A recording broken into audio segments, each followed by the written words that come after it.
All right. Hey, everybody. Isaiah Colton here with another episode of Renegade CEO podcast. And where every week I bring to you somebody that has absolutely crushed it in their field and made a transition from being a solo entrepreneur, really successful professional at what they're doing to making a decision to grow a team and really step into an entrepreneur CEO type of role.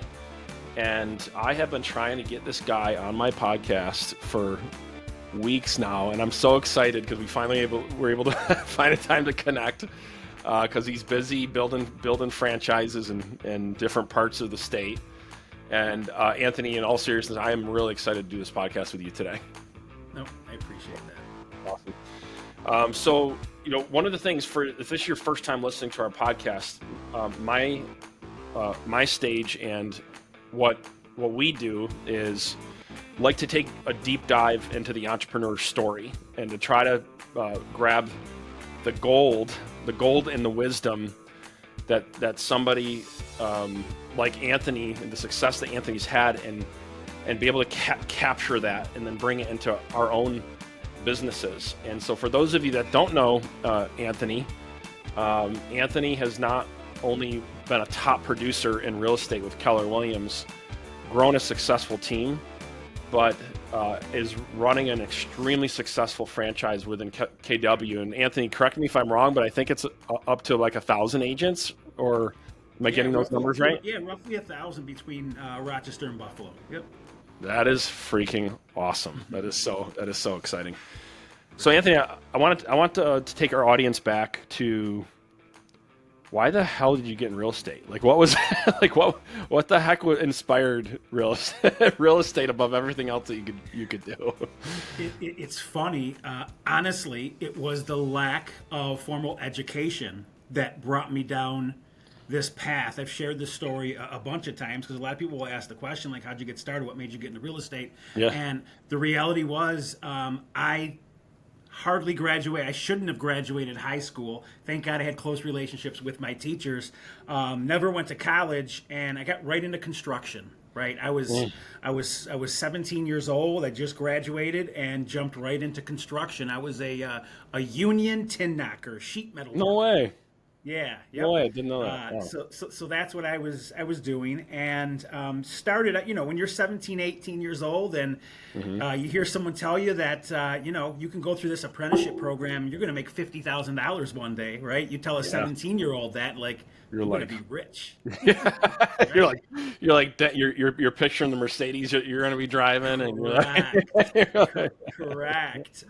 So I hung in there for a while in the work picture. I mean, really, when you're doing that, you were depending on commercial work and investments into the community that you're working in. Okay. And, my first probably 6-7 years, the economy was halfway decent. And then my last few years, I was approaching 30 at that point. There wasn't enough work to go around. There just wasn't. And you get a little bit older. You start to see people succeed around you. What you really want out of life changes at that age. Right. And I literally, Isaiah, I Googled how to make an uncapped income with no college degree. I love it. I love it. Google spit out, real estate. Then there was a link for a 75-hour pre-licensing course. I clicked that. And the rest is kind of history. I bailed from doing construction, and I got into real estate because Google told me that I could make an uncapped income. Yeah. And the rest is history. Thank God for Google. You ain't kidding. Still today we can say that, right? Yeah. So I mean, that was really the journey on getting into real estate. I jumped in. Google said to save enough to live for 6 months. Because gaining that income is going to be tough to get going and get growing, and that's really what I did. So I saved enough to live for 6 months. I jumped in the business. Did you go full time right away, or did you work your way into like part time, full time? Although I jumped in full time, I was still doing. So I used to install furnaces or do service work on HVAC on the side, right? So even though I was in real estate, other cash flow coming in. Calls. I was still getting calls, so I I would still take on some side work, even though I was in real estate, Got up it. until I started getting so busy that I didn't depend on that income anymore. And it took me right around that 5-6 month mark where I could depend on income Okay, so Google from the real Google estate nailed it activity. then. That Yeah, 6 months. Yeah, Google nailed it, but I had to as you well. had to nail it That, too. Yeah, you had to like that step rule of into thumb that. doesn't work for everybody. Yeah, that's very true. And did you ever think about quitting halfway through it, or were you just like fully committed to hell or high water? You were like, I'm going to make this work. I know there's always like the everyday emotions, but just kind of walk us through that first 6 months to a year, because I think it's so many people that might be listening to this that are brand new. This is when they get knocked out of the box, right? So So my anxiety was through the roof, right? And my anxiety mhm. was really I didn't have any confidence in myself. My journey along the way, others always had to see, others had to find something in me. I couldn't really grasp myself. I didn't see it in me, although others did. Yeah, So I get in and I'm looking for opportunities. And there was an elderly agent. He's been in the business probably 40 years at that point. I'm like, hey, you got any tips for me to grow my real estate business? He goes, yeah, yeah, pick up the phone, make 100 calls a day, yeah, and it will come to you, right? And I was yeah, like, okay, what should I say? And he goes, there's plenty of material out there, right? So yeah, I literally, again, Google scripts, yeah. right? And my budget at that point for generating leads was the white pages when that was still Right. being delivered, right? So Yeah, I yeah. grew up. I grew up in the town of Greece. There's a large town in Monroe County, in Rochester, and I was because I grew up in that large town. I was familiar with so many streets and neighborhoods Hmm. that I was looking for streets over even names or trying to go alphabetical order, Sure. whatever the case may be. And I would literally call people in areas that I was familiar with, and I would say, "Hey, Mr. Colton, this is Anthony Butera with So and So Realty, and hey, listen, the reason I'm calling today is because I have an abundance of buyers that are looking specifically in your neighborhood. I Yeah. know you personally are not looking to sell, but I didn't know if you knew of any neighbors." Right, so it was the non-sell sales approach, and dude, I had that phone call. I had it laminated. I had a piece. I had that script laminated. I would just read it 100 times a day. And at first, because you could hear the lack of confidence in my voice, I'm telling you, I would dread. I would take the long way to the office, and I would wait till I had a pot of coffee in me. I would find every Yeah. reason not to make that Not to initial make a call. call. Yeah. Organize the desk, get the pot of coffee, right? Yeah. Return the Correct, emails. right? Yeah. Exactly. That's a really And interesting. That's a really interesting approach. It's a because I train a lot on smart prospecting, and yeah, like there's a big difference between cold calling and calling somebody you don't know, but in a smart way. And that's a yeah, really creative. That's a really creative way to do it. yeah. Especially because there wasn't the technology around.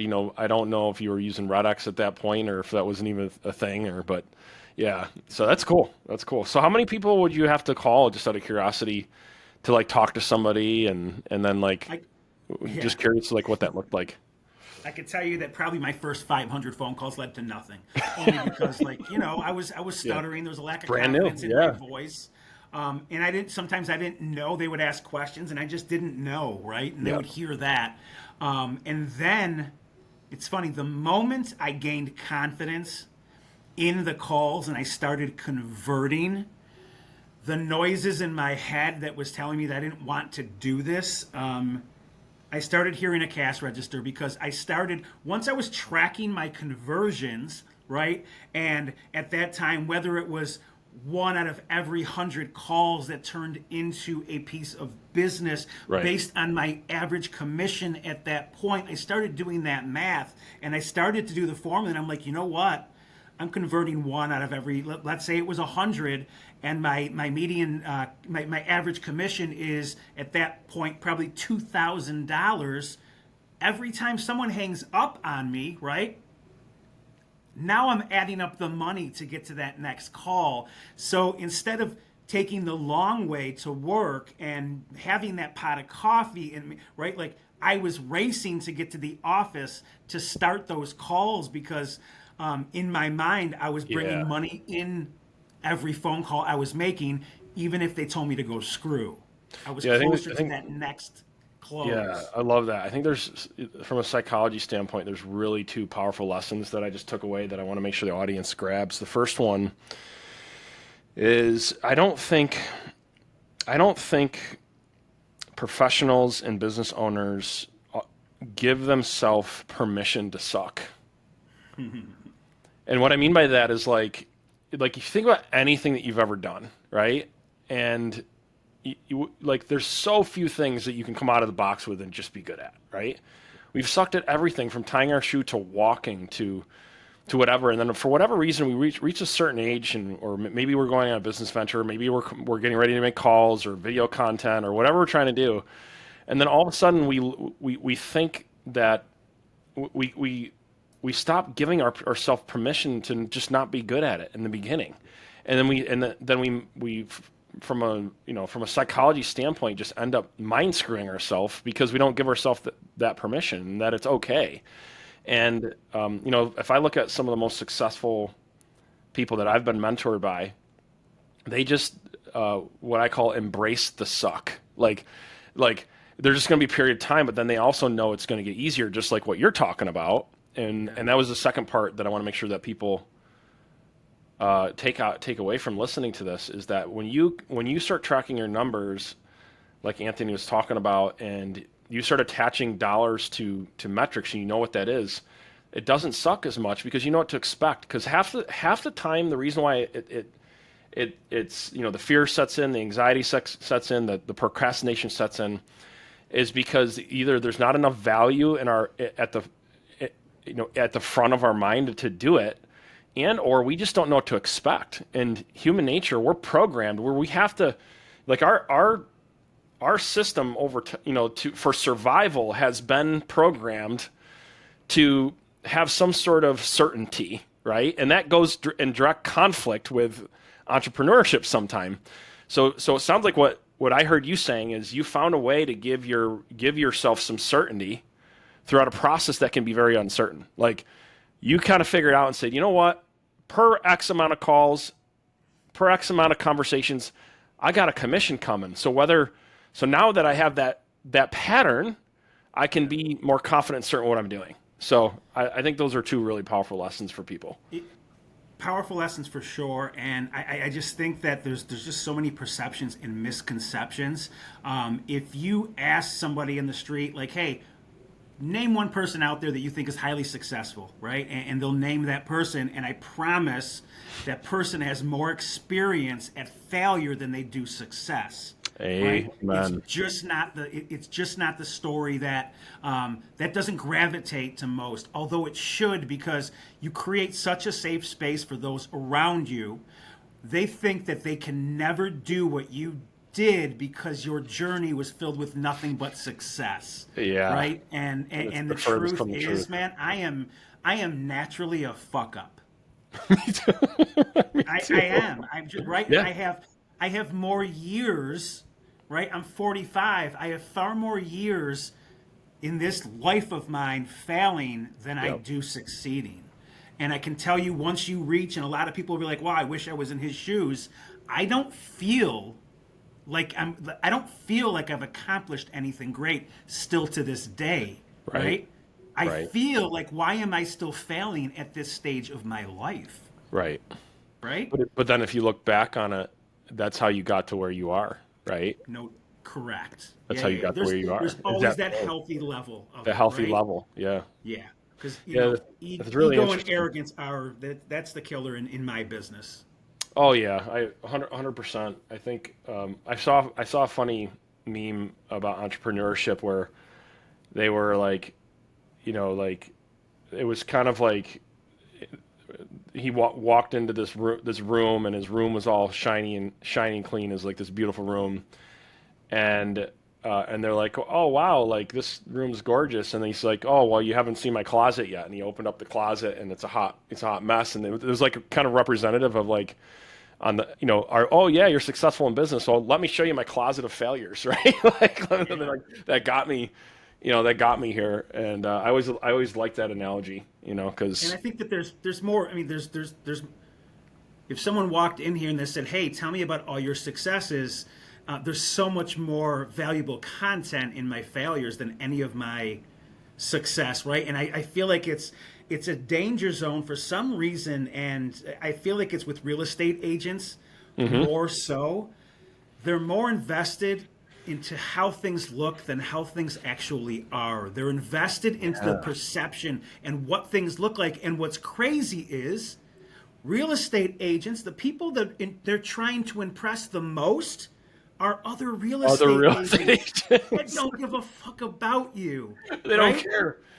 And most often they're your competition, right? But like that's yeah. I don't know, and I mean, I guess it's human nature, but in many instances, it's unfortunate. Yeah, I think that's another thing too. Is you get to a certain point where if you're willing to work through the failures, and you process through what really matters. Yeah. You get to the point where if you can get to the point where you just stop caring so much about what other people think, it gives you so much power. So much power, because like I kind of did an exercise, and I try to be self-reflective as possible.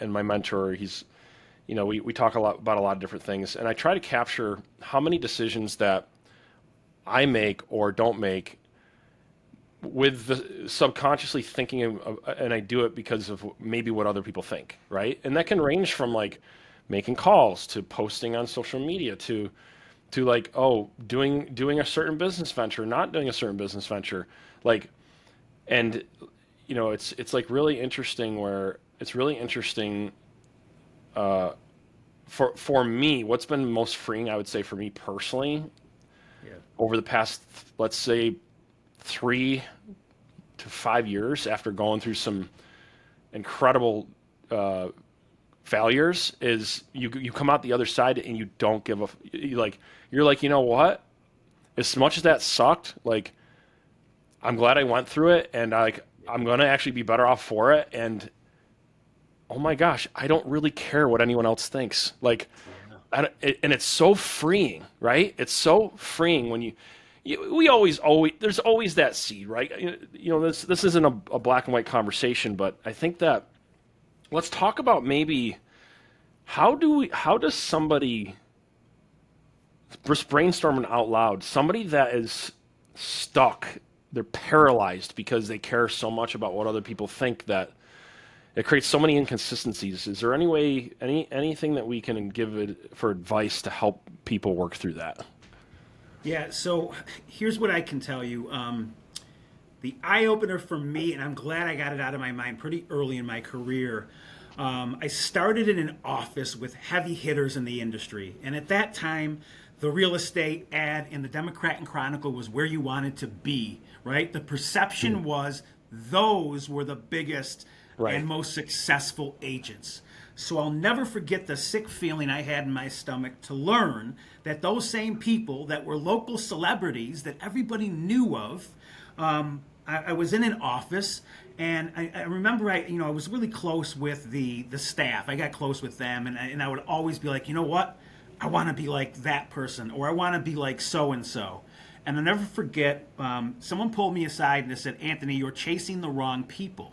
I can tell you that so-and-so that's selling this much real estate is 6 months behind on their dues, or just lost their house, or just got their Mercedes in the parking lot towed.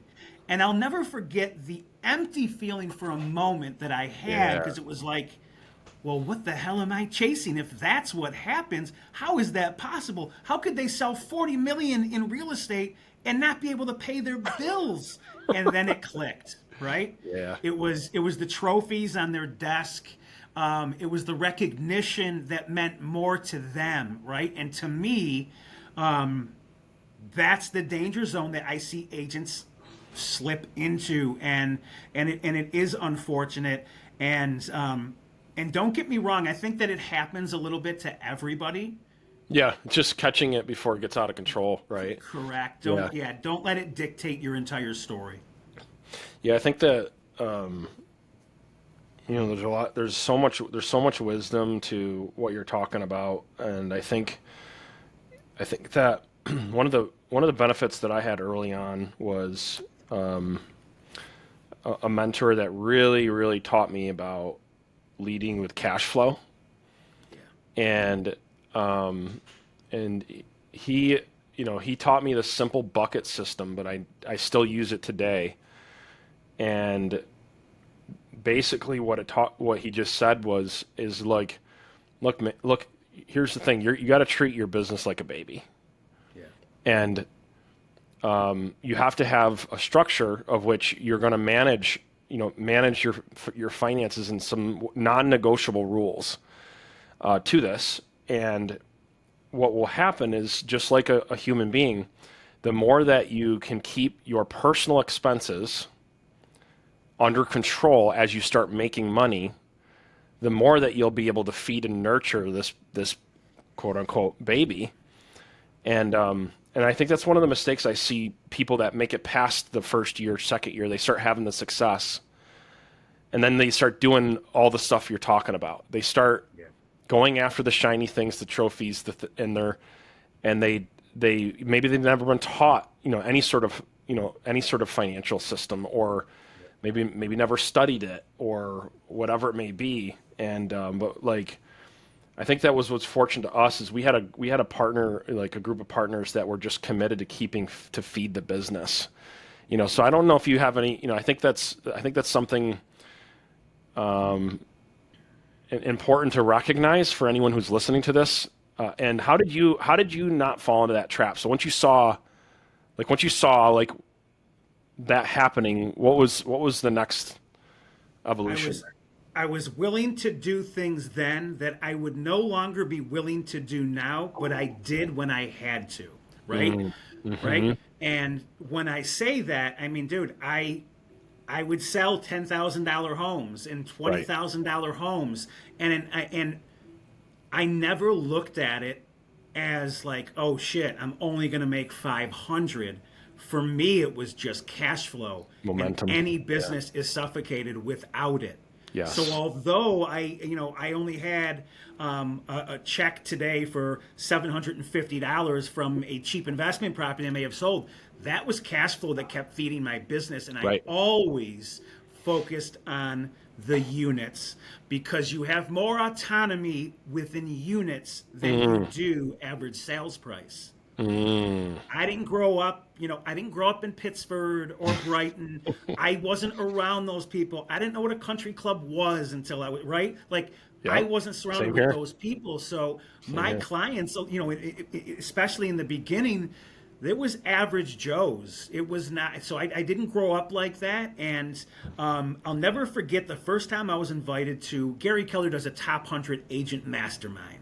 And so if you're in the top hundreds in the entire Keller Williams ecosystem across the world, you get invited to this mastermind. And I just remember being in there and feeling so insecure because I was sitting next to somebody that's in LA or Austin, right? And they're talking about their $1.5 million average sales price. Right. And ours was $150 back then, right? I mean, it's higher now, but yeah. And Gary said it. He goes, have unit envy. I don't want you guys to be envious of much, but have unit envy. Wow. Right? And then he said, instead of, would you rather have $1 million transaction or 10 $100,000 transactions? And the agent immediately went, I want that $1 million transaction. He goes, think of how many contacts you can make within the 10 $100,000 transactions. And that's so interesting. Does for you, right? Yeah. And that clicked. That's so interesting, because there's so few people that talk about that, and but it's so true, especially when you're getting listings, right? Because no 10 signs in the yard versus 1 sign in the yard. I mean, let's do the math and the lifetime value on that as it duplicates out over time. Yeah. I'll never have the highest average sales price in my market, but I'll always sell the most homes. Love it. I love it. It's still to this day, right? When you have a commission check coming in every day, it's cash flow. Yes, and like you said, cash is king. Like, cash flow is everything. So it is everything.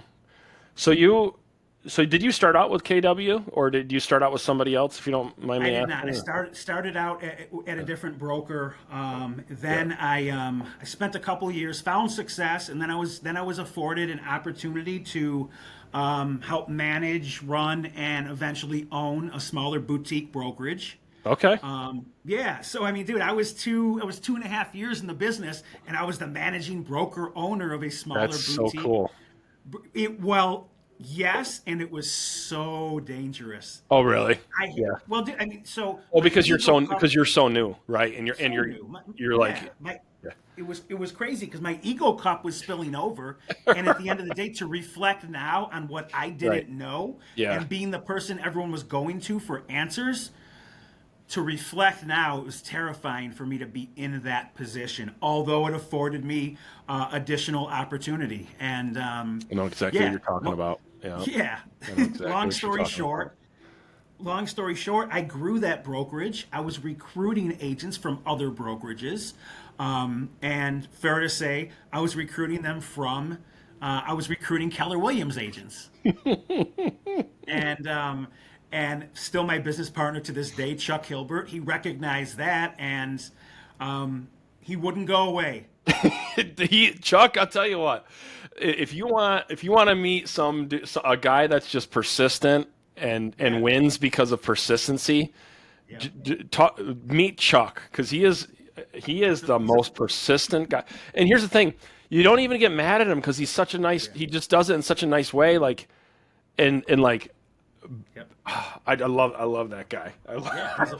He's a fucking pest. He's a pest, yes, but No, he still manages to be a welcome guest even though he's a pest, right? Yes, yeah, no doubt about it, he man. just has And a you way know to what? do And it. it's another dude too, completely, totally humble. Yeah, you'd You'd never never know it. know he had a penny to his name, Yeah, you right? never know it. Yep. Yeah, so he taught me a lot in that respect too, of just like, hey, stay humble. I can Yeah. tell you'll never see Chuck in an outfit that costs more than $40. Yeah. It's just Yeah. he's still Chuck, Yeah. right? Well, because he kind of came from independent. Had an independent brokerage too, and Yes, I his father owned Hilbert Realty, and then Chuck and his sister took that over took that over. Right. before his Keller Williams journey. But yeah, Chuck brought Keller Williams to Rochester, and Chuck gave me a sweat equity opportunity. He said, if you could bring me this many agents in this much time, I'll give you a third of the company at that point, right? Wow, that is. And You're like, so oh, were you just out of the gate like pumped up, excited, or how did you process that offer in your mind? so once I learned, so really he got my attention because he kept, as he wasn't going away, he Yeah. kept teaching me more and more about the Keller Williams model and the capping model and the agent's ability to earn 100% of their commission. And to be honest with you, as thank God he didn't go away, but I saw where the industry was going. Yep. I ran a feasibility report on if I had the KW economic model implemented in my current brokerage at that point, I'd have no money left. Our model Right. only works once you get hundreds of agents Hundreds to of join agents. you. Yeah. Yeah. People So don't then for me, I'm really sitting like back that. and I'm going, man, I go, if my three heavy hitters in my brokerage left me today, I can't keep the lights on. Right. It would have been so dependent on my personal production that it would have stopped making sense. And although I'm so appreciative of that opportunity I had at that point, it was tough to make the move. But when somebody offered me equity for sweat, that's like that's me. That's a great situation. Yeah. Yeah, Because 100%. you know whatever you truly put your mind to when it comes to your gifts and talents, you're gonna Yeah. the odds are in your favor. You're gonna make it work. Yep, and that was I love that. 2016, right? And I was gonna ask you that, and I think we met 2017, 18, something yep, like that would make somewhere around sense. there. Yeah. So I think so you were ramping up with him a couple years after for you and I when you and I met. And Yeah, I was just even super impressed. I just never knew the backstory of how you guys actually linked together. That's really cool. And yeah, so you were for people that have not made the leap of, let's say they become a good producer, yeah, they're thinking about building a team, but they're scared, feel fearful. There's a lot of anxiety around that decision for some people. Walk us through how you got over that for yourself. So I think people lack self-awareness in many aspects of their life, but I do think ultimately everyone knows what their weaknesses are. Mm-hmm. And if it's always 100% on you, there's 100% chance your weaknesses will show up. Say that again. That's powerful. Say that one more time. I want to make sure everyone caught it. If your business always, if 100% of the business always depends on you, 100% of the time your weaknesses will show up. And you know what those weaknesses are. We mask them and we never reveal them to others, right? Because again, that perception is so important for us to hang on to. So for me, I felt like I am good at one thing: relationships. Yes. Isaiah, to this day, Yes. thousands and thousands of real estate transactions later, I have never inputted a listing. I wouldn't even know how to do it today. I love that. I love that. I wouldn't know how to do it. Powerful. Yeah. That's so powerful. Yeah, it's one of my mentors said, Isaiah, it's actually can be dangerous being good at too many things. Oof. And I go, what are you talking about? He actually was telling me, he goes, Isaiah, your cap is you right now. Yeah. So like, because in the beginning, I had some bad experiences with some leadership. So I made a decision to try to get good at so many different things. And this is way early on, like 20 years ago. And when I first got started, and then I had some things going on then. And I'm like, I just got to get good, this and that. And he's like, he's like, it's good for you to be aware and to have some like high level knowledge, but like by you being good at all of these things, you're actually hurting your team from becoming great. No doubt. And I was like, wow. So I love that story about how you said, look, I've never put in a listing, and some people listening to that was like, what? Oh my gosh, it's ridiculous. Like, I'm like, that is freaking awesome. Like that is so there's so much there. There's so much power there. So I never individually sold more than $7 million in real estate. Right? I created opportunity. Yep. I had more opportunity than I had enough time to give a quality of service I wanted to stamp my name on. Yes. Right? I respect that. So yeah. I started to feel like I could tell you, for me it was, I hated receiving those phone calls from clients. Yep. Hey, haven't heard from you. What's going on in our deal? Because I was so transactional and I was always focused, right? Because as salespeople, we still feel like the rug's always going to get pulled from us. So we go under contract, and for some reason, we put that client in the rearview mirror, although all the future opportunity for our business is within that client you have under contract. Yes. Right? Yes. So I turned transactional, and I had to put a stop to it. So that fear of, and still to this day, I hear agents all the time, and they believe their own bullshit. Well, how do I tell a client I'm not going to be the one to show them that house? How do I tell a client I'm not going to be listing their property? Right. And it's actually counterproductive, because there's only so much you can give service to so many people. Yeah. Right. Yeah. I'm the worst buyer's agent on my personal sales team. I would be terrible. Yeah. I was never that good working with buyers. To me, early on, it was transactional. It was a conduit to income. Yep. But then it shows up, right? And then you're saying to yourself, like, oh shit, I sold that house to them, and now it's listed with somebody else, right? Like, and then you go back, and it's like, well, of course it's listed with somebody else. They were just a number to me at that time. Right. So that's what inspired that's what inspired the team structure then, right? Yeah. And so walk us through like your method to your madness when building a team, and what you've learned and what's important within that team to you.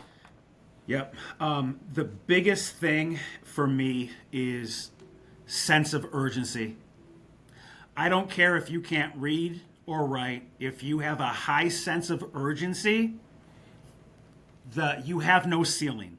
Mm, You have no ceiling. mm, So yep. I get people that come in front of me all the time and say, "Hey, I want an opportunity on your team," right? And early on, it was like, "Shit, if they're willing to come and work with me, I'll figure something out." Where now for my team, they're not even a team member at first. If they're willing to go through our own internal vetting process and apprenticeship program that we have within the team, and get attached to the hip of the highest producers on our team, and actually do a number of transactions before you're announced on the team, I don't have any room for you. But if Mm, you're willing to go through that, that's kind of how we vet people that say they want to join the team just because they want to be a part of a successful team, right? it's really powerful.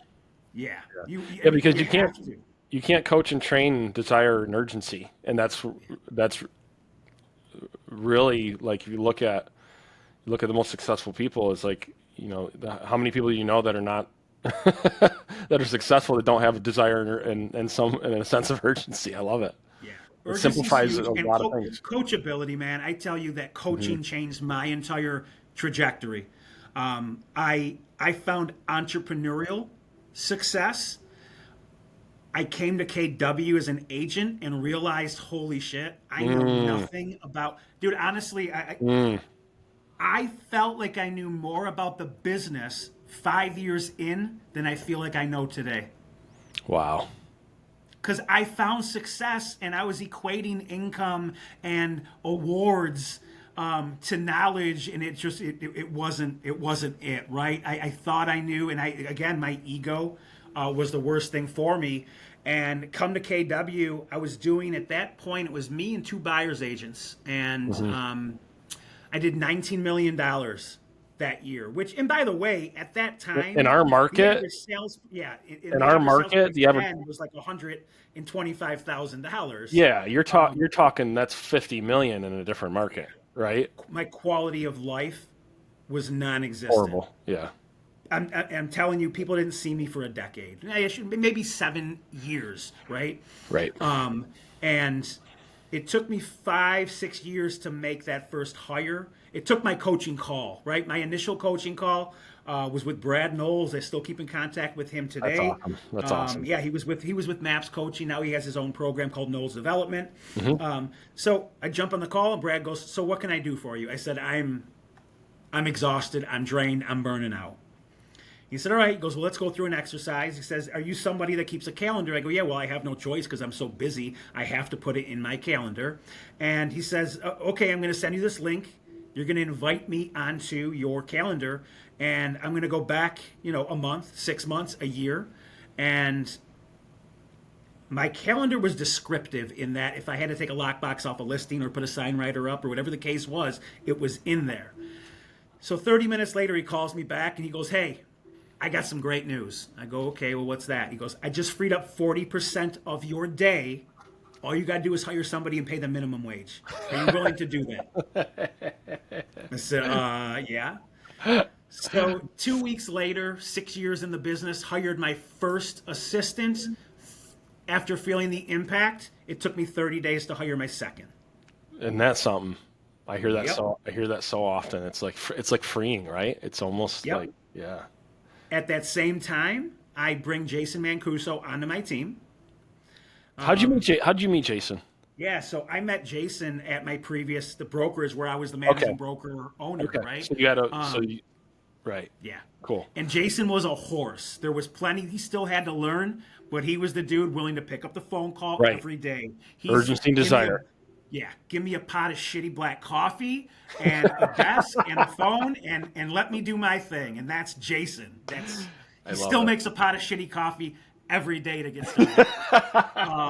But Jason, what he brought stability to my world. I can see that getting to know him. I can see Yeah, that. Yeah. he's a business finance major. The numbers have to make sense. Yeah. And for me at that time, it was piss and vinegar. That's Yep. what my business was running on, Right. right? Right. Let's just go. Let's get it done. Let's roll. Let's get Yeah. transactions and yeah.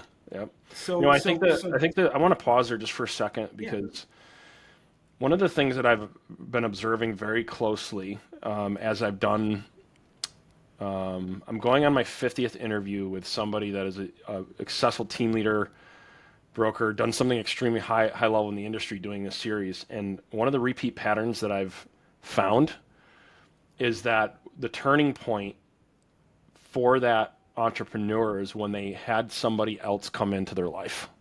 yeah, And sometimes it was an employee, sometimes it was a partner, but it went back to somebody who complemented the strengths and weaknesses of that team leader.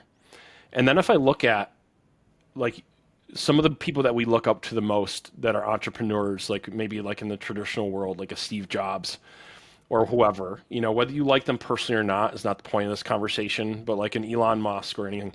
If you look at why they're so successful, yeah, they have their own genius, but they have surrounded themselves with equal geniuses in their own world. And I think that's really important for people that are really thinking about building a team is some people get insecure or maybe they don't understand the principle and the power of surrounding yourself with people that complement your strengths and weaknesses. And that's what I see with Jason is I see him as such an awesome complement to you. And like, I want people to really think about that is it's not the who, it's not the how, it's the who. And if you've never read that book, there's an awesome book out there. I forget the name of the author, but the whole book is about the who, not the how. And we've been programmed from a young age to learn the how and to figure it out on our own and to do it ourselves. And the reality is that it's not nothing to do, but the how only takes you this far. The who is what makes the dream come true. And that's what I see with Jason and the other people that you've surrounded yourself with. There's no doubt, man. Without Jason, I'm doing, and not only that, you got to understand that Jason has allowed me to reach that 7th level where I am out of production. Trust me, you want my team handling your business because they're the best there are. You do not want me personally handling anything for you. Right.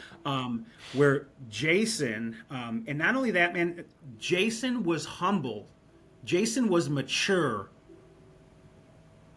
enough and humble enough to give up his name to be on my team because he was finding success. And I can tell you right now, my ego at that time would have never allowed me to do that. Wow.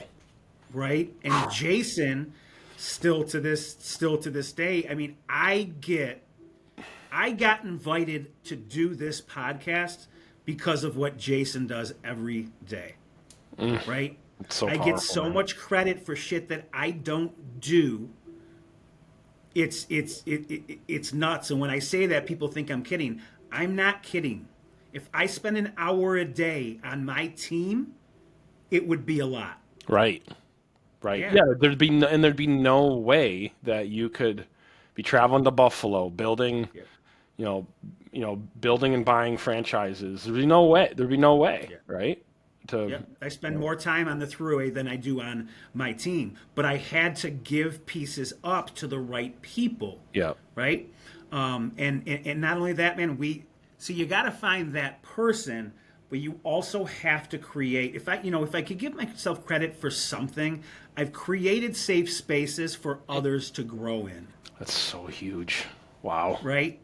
What was the magic formula without giving away anything proprietary for you to be able to pull that off? I mean, I know it starts with a relationship. You got to have care and candor, right? And I know that about you. You're a relationship guy, but you also know when you got to just speak truth and just have real talk too. And I think that's what makes a great leader. So you have that. Anything else around that you've done to create that space? You have to assess personalities, right? you can get somebody to come and join your team that has the pedigree of being a high producer. And sometimes, no matter how great of an environment you create and how clear the vision is that you cast, no matter how good it is, if it's not their vision, they're not going to fully subscribe. They're going to want to do it their way. So just because they're a top producer doesn't mean they're going to be with you a long time. And just like any business, turnover is very expensive. Isaiah, I have agents on my team doing $12+ million. My first buyer's agent I ever hired in the business, Steve Bentavania, he's still with me. Tom Fox, who took my last role as a lead listing agent, is doing $20+ million a year. Tom's still with me. But if you don't cast and recast and find reasons and opportunities for them to stay, none of this exists for me, right? Because the typical team can never do a team photo, because if you were to fast forward 12 months, that team is unrecognizable. Right. It's totally different 12 months later. Yeah. And a lot of people, they think it's giving, well, I know how they're threatened to leave. I'm going to give them a better split. You're just buying yourself time and costing yourself money. That conversation's going to come up again. If you can't sell your value, you'll never be able to sell a split. That's powerful. And sometimes it probably means to just either not partnering or also making a quick decision to say this is not right. It's not a good fit. 100%. I haven't retained every person. And I can tell you this. Anyone that's left my team, we're still friends to this day. We still grab coffee. We still grab lunch. I don't really grab drinks anymore because I have changed along the way. Socially, I've kind of turned a little introverted. At the end of the day, I want to get home to my beautiful wife and my dog. Yeah, dude. Something for me, like it's interesting for me too. When I late 30s and 40s, it started my I started like appreciating my backyard more and like and almost like this Zen, like this therapeutic way, or just like enjoying the small things in life. It's funny you say that. Yeah, and, to speak to that, enjoying the small things, the biggest mind fuck for me was when I was finding success that I always dreamed of and living in the emptiness of achieving it. That was tough for me to deal with. And I still, not as bad because I have way better perspective today. Yep. But if someone told me, right, in 2012, as I'm getting in the business, that in 2013, you were going to sell 57 houses and be named Rookie of the Year. And I would have sat back at that time and said, oh my God, that's going to be wonderful. So the danger zone in this business is I'll be so happy when. And you hit that mark, and what blows your mind is how unhappy and how empty that feels, how short that celebration is. If you can't find happiness in what you do, you're never going to find it. You're true. I mean, it's not, and the money and the success, if you think happiness is waiting there with them, you're going to be extremely disappointed. So you have to, and I think it plays into finding that leverage, because I talk to top agents, and I got to tell you, most of them are miserable. They're miserable. They're doing it today because it's the only job they can think of, and they may be right, where they can make hundreds of thousands of dollars and work 20 hours a week. Right. But they hate. Once you hate a process, and really my success has been through others. The moment I stopped enjoying a piece of the process, I knew I had to give that process up. And if it meant giving money up, so be it. And I can tell you, the ROI on giving that job up was 2, 3, 4, 5x the year after, because the business grew, because there's somebody better suited in that role than you. Yeah, folks, that was just $1 million, multi-million-dollar minute right there. So I would pause and rewind, that a couple times, because, man, like cliche, but life's short, and the second you start hating what you do, nothing else is gonna work well. And I love that being an indicator that it's time to find somebody else to do it. And I think that I ask myself why people don't make a decision. And a lot of times people are, when I've trained and coached through this personally with high producers, they're so caught up in the fear and the pain of what they don't know that they're willing to live in misery with what they do know. And what's really interesting is that they don't, because they got so used to the pain. It's like having a backache forever, and you get used to it. And you're like, even though you have a backache, you still sit on the couch and don't go to the gym because you got used to living with a backache. And you think about the pain of going to the gym, and it's like, in life you just have to choose your heart, choose your pain. And one of the things that I've always seen when people come out on the other side, they're like, oh, it really wasn't that bad. It was all in my head. It was like that team member and like giving it up. It wasn't that bad unless they didn't have a framework or anyone teach them how to make that transition. Yeah. Any advice there on working through the mental part of like, the pain of staying the same versus the pain of change? So it's just it's breaking habits, and it takes time, right? None of us as kids ever liked brushing our teeth. I always use that analogy, and yet we do it now, and it's just through muscle memory. It's not that we enjoy the process. That's right. Right? You wake up because as a kid you knew that you had to do that. You have to be, there's no easy button, man. You have to be willing to go through years sometimes of shit. If you unless you're willing to live in that messy middle, right? You're never gonna get to the other side. And I say this all the time. I know thousands of real estate agents, and I've never been invited to one retirement party. Right. Nobody retires. They just become irrelevant over time. And I know the difference between a 75-year-old real estate agent that's doing it because they love it and one that's doing it because they have to. And it breaks my heart to see that. Right? Yeah, they're living and they're still there, and they're still living with that backache. Yeah, and it's interesting because I think that's another thing that our industry just does not do a good job of, is helping people think that they can build a business. Doesn't have to be huge. Yeah. That can be sellable. That can be, willable, transferable, sellable. And I was walking a guy through this. He was about to jump off a bridge because he was trying to build a team, and he just called me up, and he's like, I'm burnt out, I'm done, I'm just done, I'm gonna close it down. And I go, Ben, what are you talking about? Like, you're on the Wall Street Journal's top 250, like, what are you talking about? And he's like, I'm just so sick of being in production. And I go, Ben, with all due respect, you've had a plan in place to get out of production. You're just not taking advantage of it. And so, like, it just, it's like getting over the mental blockers. And for him, I go, well, Ben, why don't you try to sell it? Why don't you try to, like, instead of just, or bring in a partner? And he's like, well, do you think somebody would want to do that? And I go, Ben, absolutely. But it's all these limiting thoughts, right? And it's like, and literally, no joke, Anthony, within 2 weeks, a member of his team, who was a young guy, who was a son of an attorney, said, I want to buy half your business for 6 figures, put a check in his pocket. And this kid is so innovative. He's already innovating the whole team, putting the right people around him that he knows he needs to, because his entrepreneur as a father. Ben's free now because he can play the role that he's good at.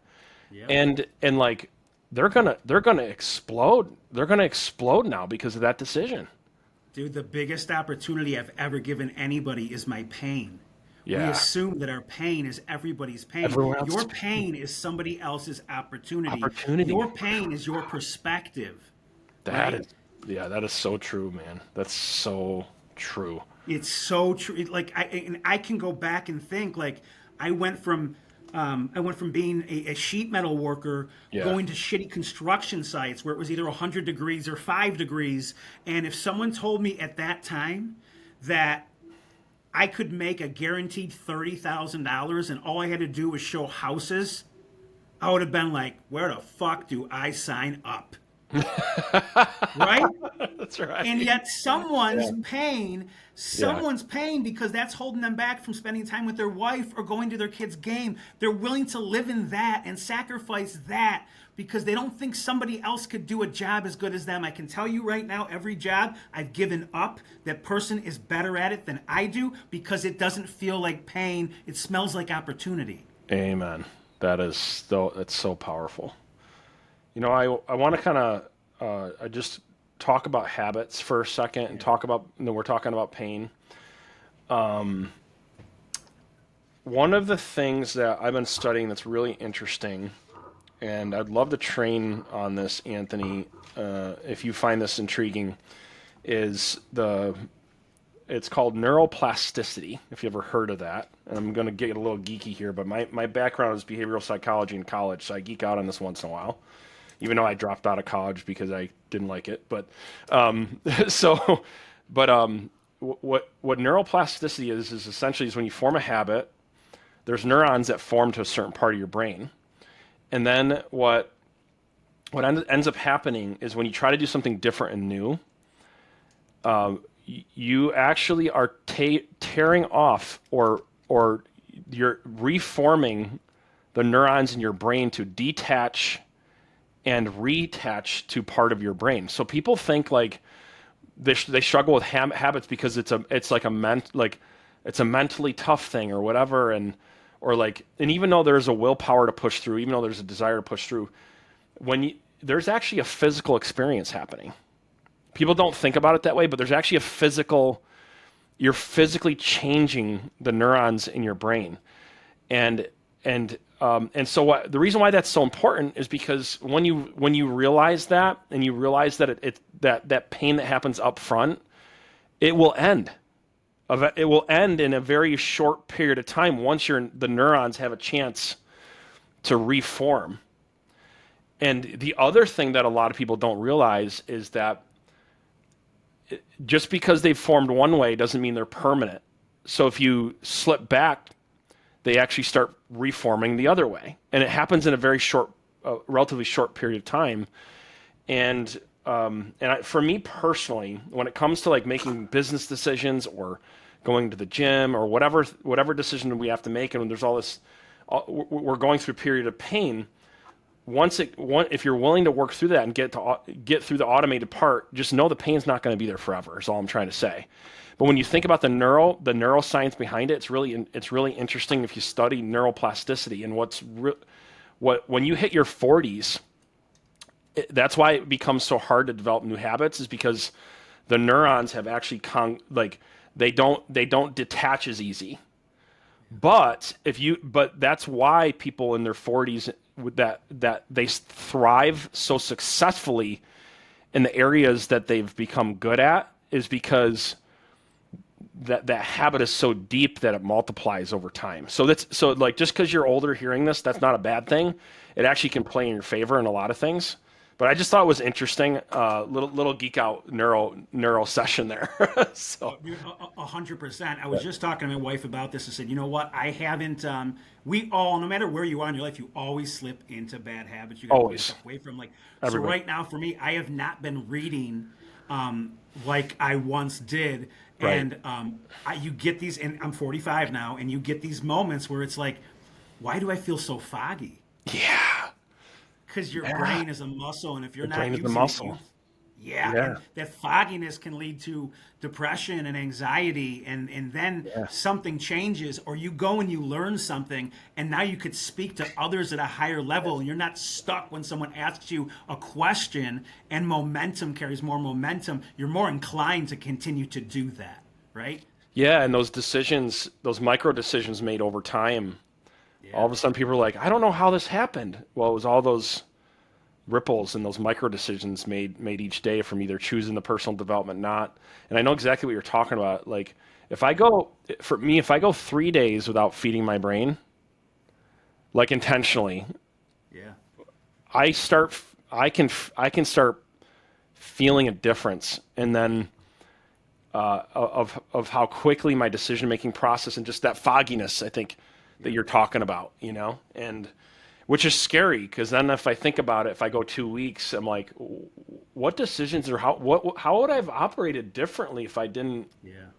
if I just started my day different or wherever we do our personal development. So yeah, Yeah. And, well, I also think it's important. I want to add, Isaiah, like, um, be careful who you're following. Be careful what you're chasing, right? When I think about my life now, and like my biggest moments of happiness are doing the most basic basic things. of Yeah. basic things that Yeah. don't cost much money. And I went through the phase where, Amen. I found success, so I wanted to buy that nice car, and I wanted that house, and I wanted things to look a certain way. And now, for some reason, in my mind, like I want everything to just go be Be more this simple.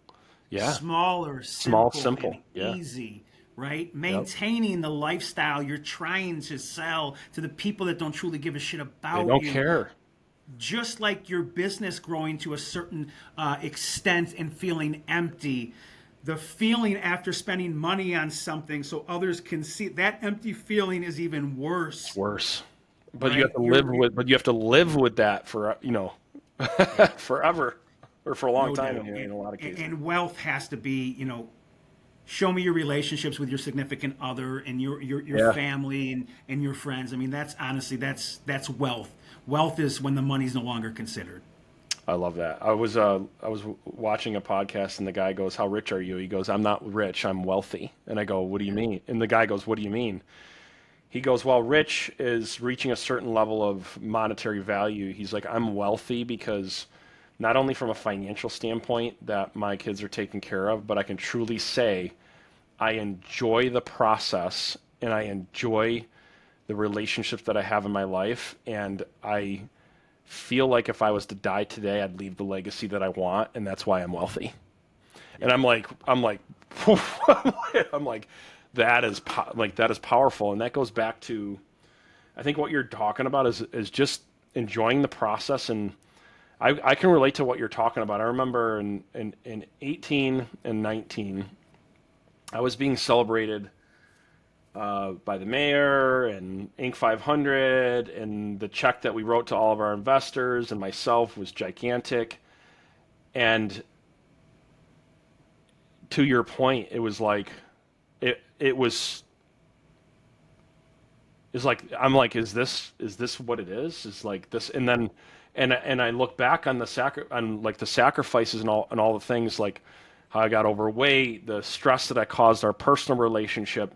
And what's really interesting is all of it can go away. But what people forget too, you can't. It can all go away like that. Something can change. The economy can change. You know, somebody can make a decision. Laws can change, et cetera, et cetera. Yeah.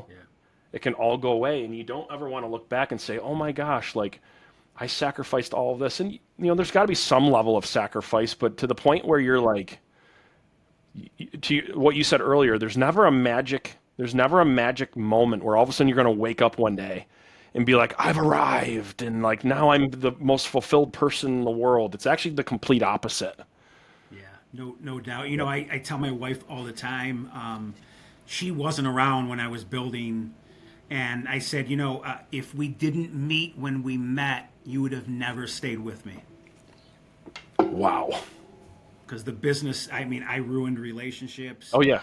Yeah. Yeah, the business it did me no favors, right? Yep. But you got to understand, like, my brain couldn't keep up with what was happening. There Yep. was so much noise, and I never really felt like a success. So I kept chasing that, right? Yep. Because that was like, it made me feel good in that moment, and it was the worst thing that could have happened to me in so many respects. Right, so what's important to me now? I'm crystal clear on what's important to me now. Yeah, I love that, and I think that when you design your business plan for 2026, folks, design it around what's important to you first. I wish I would have. I wish I would have been taught that advice. Is we live in, and again, I love working, so people, my plan is going to be different than somebody else's plan, right? Yep. Than your plan. And I have to put guardrails around to make sure that I don't go overboard in certain ways. But I think there's so much wisdom where, like, one of my mentors said, Isaiah, he's like, you don't take enough vacations. And I go, well, I don't have enough time. He goes, bullshit. You can do whatever you want. Yeah. He goes, this year, what I want you to do is I want you to plan every single day off and vacation that you're going to take in advance over the full course of the year, and everything else that's important to you outside of your business, and then put the business in place. And I want to see what happens. And it was the coolest thing. It was the coolest thing in the world to do that. 100%. I bought a lake house during COVID, and at first I didn't know how much time I was going to spend there, and now it's just there's non-negotiables, right? Right. I spent 4 to 5 weeks every summer there, and everything else gets done. That's and, right. And there's so many of my businesses that I'm involved with, they do better without me than they ever did with me. Right. And that's not bad, right? That's not bad. That's the goal. That's the goal. That's the goal. To know that I could move to Fiji tomorrow and things would still pretty much look the same. Right? I love that. But identify people whose strengths are your weaknesses. And your entire world will change, right? You got to go from entrepreneurial to purposeful, because if you don't, you keep creating that same ceiling, and you have to live in it, and it's not fun. I love that. I think that's a great place to end there. I have a unique question, and I hope I'm not putting you on the spot, but if you had to make one law of something that you had to do before you died, but it was like something you had to do before you died. It was a law, but that law would benefit a family or humanity. What do you think? What would that look like to you? Find the closest person to you and ask them to be critical about you. That's strong. Those who love you the most will be extremely critical. The most critical person in my life is my mother. She will tell me what I need to hear and never what I want to hear. It doesn't matter what I accomplish in life. None of that is ever, again, it's a mind fuck, because just like, aren't you proud of me? Yeah. She will immediately pivot to something else. Well, when's the last time you talked to your brothers? When did you, right? Like, yeah, right. Having right. those people in your world find someone to be extremely critical. Well, Anthony, I know our audience is going to appreciate the time and attention that you gave to this podcast, and I'm really excited to go back and pull all of the wisdom out of this podcast and put it into clips and share it, and have people listen to the podcast, because I know there's a lot of life-changing content in here. So again, thank you, and just appreciate our partnership and the things that we're working on together very much. And hopefully this is just the beginning of some awesome stuff we're going to do together. It is, man. And I also, like, to you, Isaiah, I appreciate you. And again, the reason why I've always been so intrigued by you is not because of any of your successes, right? It's you continue to persevere. Right? And yep. 100%, man. And that's, so I appreciate you, and looking forward to continuing another journey with you. Awesome. Sounds good. Thanks. Thanks, brother.